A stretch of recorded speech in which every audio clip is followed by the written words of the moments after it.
Kita melangkah satu tujuan, hati bersatu dalam genggaman, memupuk semangat jadi kekuatan.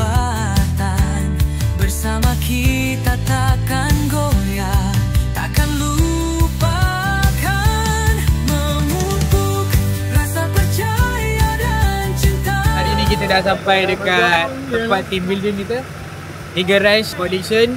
Mungkin hari ni hari perseteruan antara semua. Kuasa 4 tiada yang kalah. Delta is ours. 5 dalam pekat, 8 dalam pekat. Hurrah! Getah batu. Baru yang kaya. Prosperity Warriors. Pasti lawan. Penuh makna, kegagalan bukanlah penanda. Bangkit semula, kuat bersama, memupuk jiwa, tempa bahagia, memupuk rasa percaya dan cinta. Semua jadi satu dalam harmoni kita.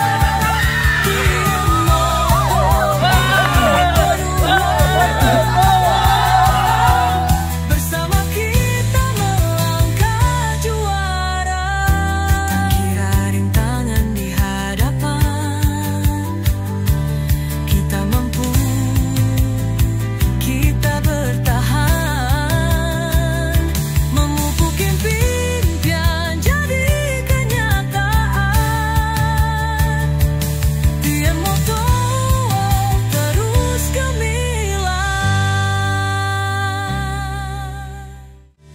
memupuk rasa percaya dan cinta. Semua jadi satu dalam harmoni kita.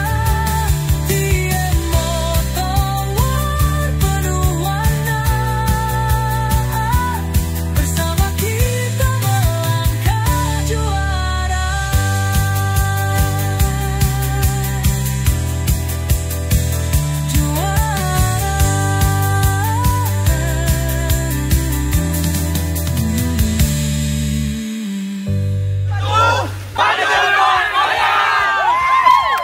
Bagi review sikit si rafting macam mana? Best. Best sebab apa? Shock. Aku rasa fun, exhausted tapi puas hati. Penat, teamwork, kerjasama, dan point. Fun lah, sangat happy.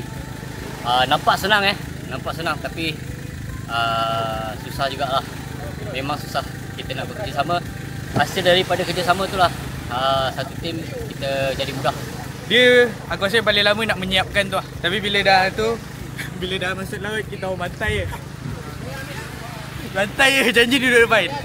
Yang penting, jump start. Memupuk rasa percaya dan cinta.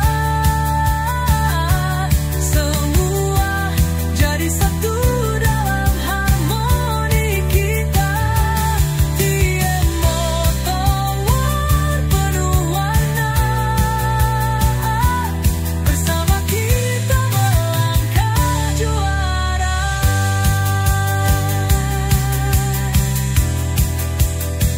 Batu. Baru nak goyah.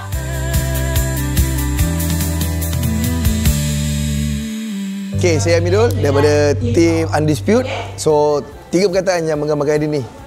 Penat, seronok, teamwork. Hai, saya dari kumpulan 1. Untuk 2 hari ni memang TM boleh best. Saya Nabil dari Team 58. Okey, 7 perkataan untuk hari ini adalah happy, sedih, suka, tenang, nervous, enjoy, cheering. Okey, untuk Miss dan Bos, thank you sebab buat team building untuk 2035. Saya harap kita boleh jumpa tahun depan. Retreat 12-5! TM boleh, kami boleh, pandai, pandai, pandai.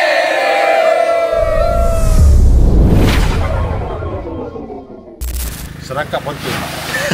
Datang ke TM untuk membeli, ada rezeki dapat Ducati. Terima kasih Daun Keladi. Tahun depan kita jumpa lagi.